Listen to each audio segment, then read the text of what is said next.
Another guest of ours, Andre, suggested that FluxCD is more approachable to administrators, whereas ArgoCD is more about interacting with developers.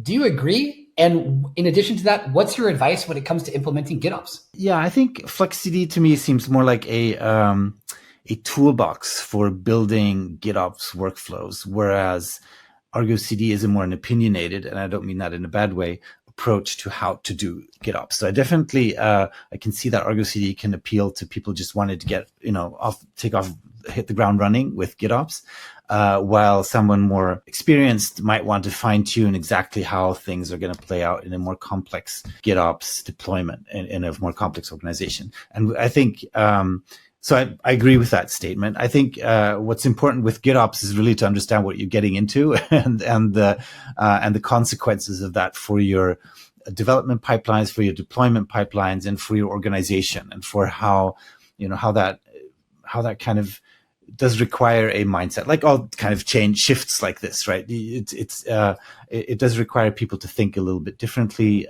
maybe about how you can deploy and how often you deploy. And then, of course, with my background, how does that play into testing? Because with GitOps, you're basically going into an asynchronous deployment pipeline, often at least, versus previously having a more synchronous monolithic approach to CI/CD. And then how do you tie testing and test execution into that in an efficient way? So I think that's also something to be mindful of. Even if you're an ops person, you might think, well, testing is not really my problem. I just make sure things work. But ultimately, if you want to run a lot of tests and you want to validate that every GitOps sync is validated, is tested correctly, and that could be infrastructure testing, it could be load testing like we talked about earlier, it can be functional testing, you'll need to figure out